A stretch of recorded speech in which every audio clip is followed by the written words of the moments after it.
수고하셨어요. 감사합니다. 우리 서로 축복합시다. 사랑하고 축복합니다. 네. 심윤석 권사님 뭐라고요? 네.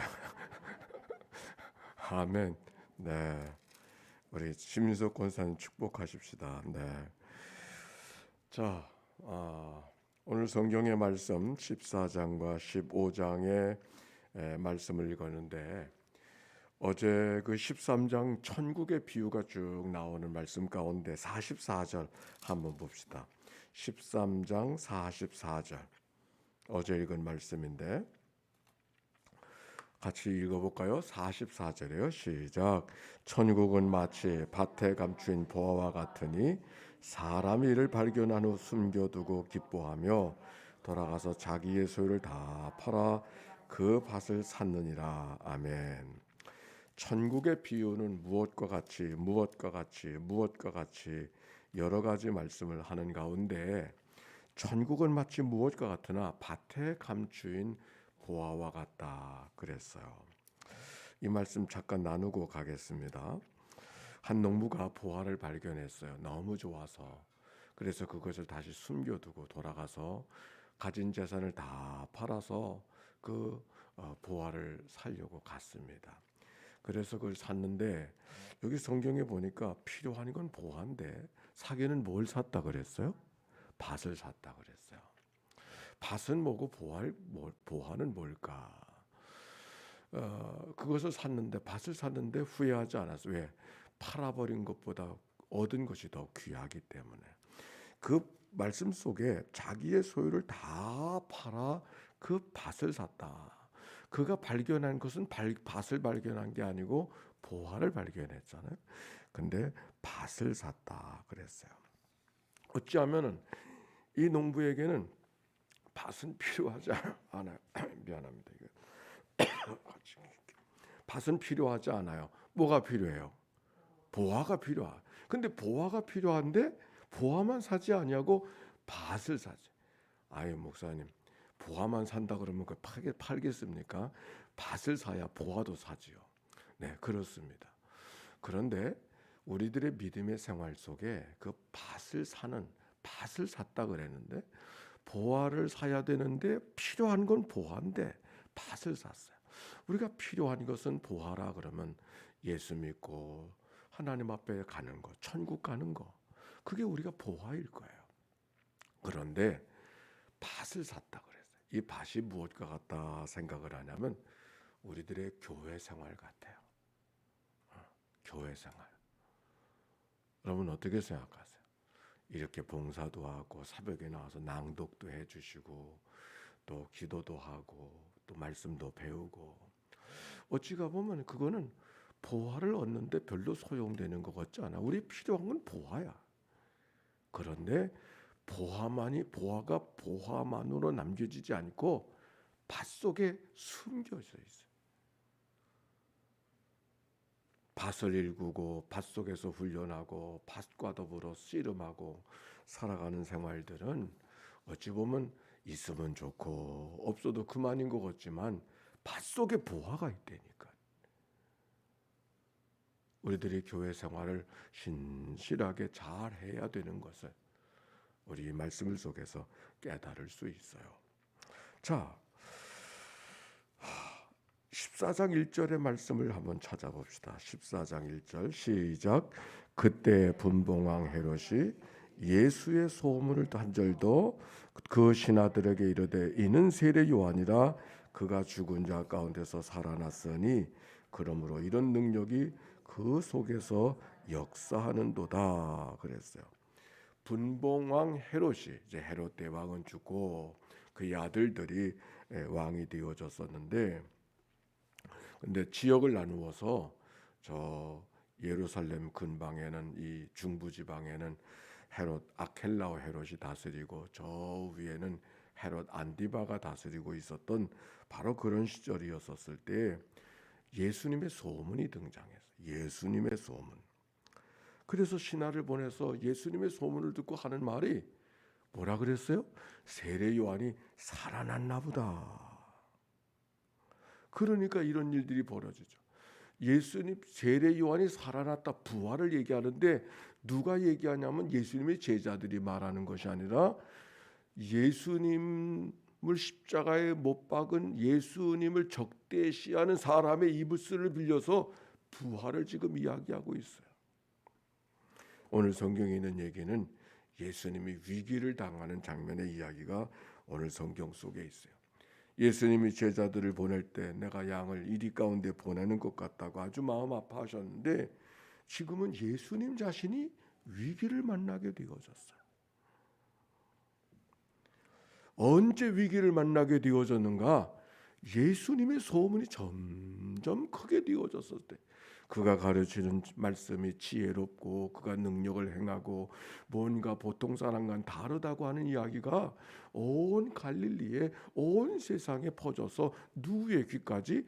왕의 귀까지 들려지게 됐단 말이죠.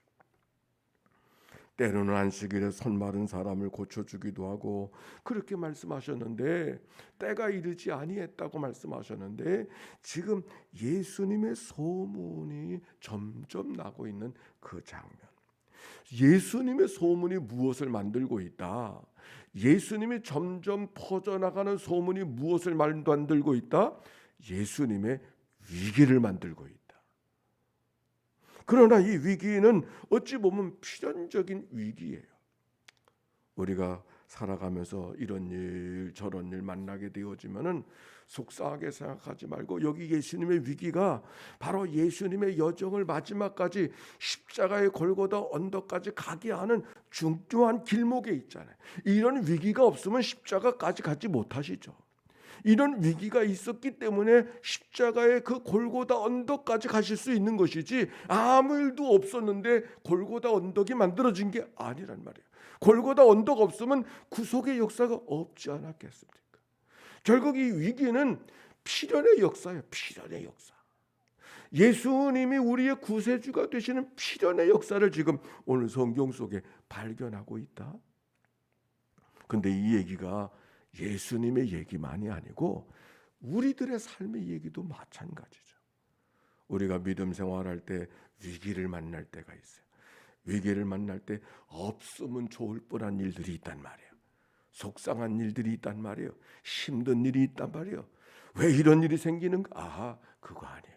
아하, 하나님이 따라서 하나님께서 나를 귀하게 쓰시려고 이 위기를 경험하게 하시는구나. 그 말은 잘 따라가질 않네. 네, 그렇습니다. 그렇습니다. 믿음의 성장도 어두운 밤을 경험한 사람만 믿음이 성장해. 한 단계, 한 단계. 고난을 경험한 단련의 시간을 가질 때만 그의 믿음이 성장할 수가 있는 거예요. 우리들이 신앙생활하면서도 혹시 이런저런 말을 들을 때가 있다고 생각하면 어떻게 하나님이 나를 지도자로 세워주시는가 보다 그렇게 생각해야 돼. 이런저런 말 때문에 너무 속상해하지 말고. 왜? 이 나라에서 말을 가장 많이 듣는 사람이 누구예요? 큰 지도자. 그러니까 우리가 이런 말 저런 말 하는 것이 사람들을 지도자로 만들어 가는 거야. 오늘 여기 예수님의 위기가 예수님을 그리스도로 만들어가는 하나님의 역사의 여정인 것을 성경 속에 이야기하고 있는 거예요. 어제의 말씀 속에 마태복음 12장 6절의 말씀, 안식일을 범하는 제자들이 범하는 이야기 속에 예수님이 아주 엄청난 말씀을 하셨다 그랬어요. 그 말이 뭐냐면 내가 성전보다 크니라. 내가 성전보다 크니라. 인자가 안식일의 주인이니라. 얼마나 엄청난 일이 벌어졌는데 근데 바로 그때 그 다음 구절에 보면 무슨 말씀이 기록이 되어져 있는 거 아니? 비로소 바리새인들이 예수를 죽이려 하였다 그랬어요. 바로 바리새인들이 예수를 죽이려 하는 그 여정 속에 지금 헤롯을 만나게 되는 거예요. 그래서 예수님의 생애가 지금 십자가의 죽음을 향하여 한 걸음 한 걸음 걸어가고 있는 이 모습, 그래서 13장 12절에 보니까 오병의 역사가 나타나서 예수님께서 배를 타고 떠나 빈들로 가셨다가 무리를 쫓아오셨습니다. 무리들이 쫓아왔어요. 어떻게 되어졌는가? 불쌍히 여기사 병든 자를 고치시는 이 아이가 앞장에 기록이 되어져 있어요. 무리가 위기, 배가 고픔을 경험하게 되어졌을 때 비로소 오병이어의 역사를 경험하게 되어졌다. 위기를 통해서 하나님의 놀라운 기적 역사를 경험하게 되어졌다, 그 말이에요.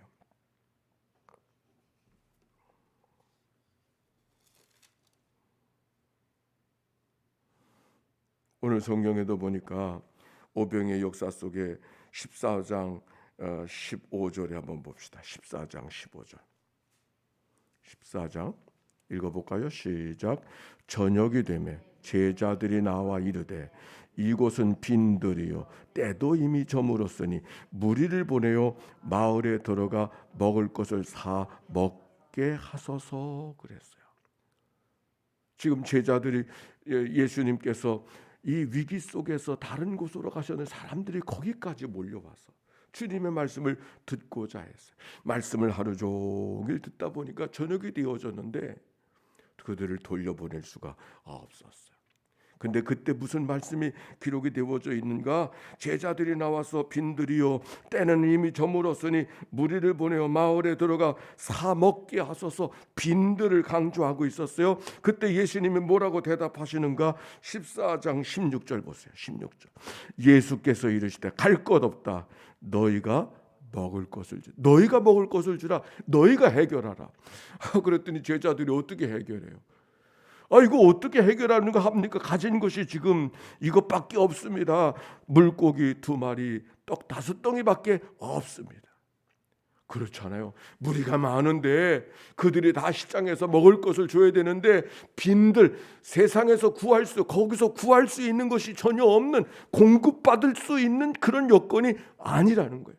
근데 예수님께 너희들이 주라 그랬어요. 어떻게 줍니까? 우리가 가진 것이 이것밖에 없습니다. 정말 그렇잖아요. 그런데 그때 예수님이 뭐라고 말씀하셨는가? 17절, 18절 시작. 이르시되 그것을 아멘. 어떻게 하라고요? 누구에게? 예수님에게. 해결할 수 없는 문제들이 있나요? 넘어갈 수 없는 위기가 있나요? 이건 정말 견디기 어렵다. 그런 사건이 있나요? 주님이 할 수 없습니다. 물고기 2마리, 떡 5덩이밖에 없습니다. 할 수 있을 때 주님께서 하셨던 말씀, 내게로 가지고 오라. 아멘입니까? 너희들의 문제 내게 갖고 오라. 그렇게 말씀하셔요. 내게 갖고 오라. 삶의 고난 없이, 위기 없이, 어려움 없이 살아가는 사람은 아무도 없어요. 그 일은 아무것도 할 수 있는 일이 없어. 오히려 예수님의 골고다의 십자가의 언덕을 가기 위해서는 이 위기는 필연이에요. 필연. 오병이어의 기적의 역사를 만들기 위해서는 빈들이라고 하는 그 여정 속에 하루 종일 꼴꼴 굶어야 되는 그 사건은 필연이에요. 그래서 할 수 없다고 걱정하고 있는 그들을 향하여 주님께서 내게로 가져오라. 너희들의 문제를 내게로 가져오라. 그렇게 말씀하셨어요. 할 수 없다는 그들에게, 너희들에게 먹을 것을 주라 그랬잖아요. 예수님께서 너희들이 먹을 것을 주라. 할 수 없습니다. 책망하고 꾸짖지 아니하시고 내게로 가지고 오라. 그렇게 말씀하셨어요. 오늘 내게로 가지고 오라고 하는 이 말씀이 오늘 우리 가운데 복음으로 들려지는 이 아침이 되어지기를 바랍니다. 수고하고 무거운 짐진 자들아 다 내게로 오라 그러셨잖아요. 그리고 안식에 대한 말씀을 하셨잖아요. 소경 바디메오가 다윗의 자손 예수여 나를 불쌍히 여기소서 그렇게 외쳤을 때 내가 내게 무엇을 하여 주기를 원하느냐 그렇게 물으셨잖아요. 오늘도 내게로 가져오라고 하는 주님의 말씀, 이 복음의 초청, 구원의 초청이 나를 향한 부르심인 것을 기억하고 믿음으로 주님과 더불어 승리의 삶을 살아가는 그런 은혜가 여러분 모두 가운데 있게 되시기를 주의 이름으로 축원합니다. 함께 기도합시다. 예수님의 기도입니다. 하나님의 아들 우리 주 예수 그리스도여, 이 죄인을 불쌍히 여기소서. 하나님의 아들 우리 주 예수 그리스도여, 이 죄인을 불쌍히 여기소서. 하나님의 아들 우리 주 예수 그리스도여, 새벽 기도자들을 주님 앞에 올려드리오니 주여 저들을 긍휼히 여겨 주옵소서. 하나님의 아들 우리 주 예수 그리스도여, 어느덧 한 해가 지나가고 있습니다. 지나간 날들의 아픔, 상처, 고난, 힘들었던 일들, 속상한 일들, 고단한 일들, 저로서 어찌할 수 없는 일들이 있습니다. 주님 앞에 올려드리오니 주여 저들을 긍휼히 여겨 주시옵소서. 자비를 베풀어 주시옵소서. 불쌍히 여겨 주옵소서. 오늘도 귀한 예물 주님 앞에 봉헌하는 이들이 있습니다. 안타까운 마음으로 하나님 앞에 예물을 드리고 있습니다.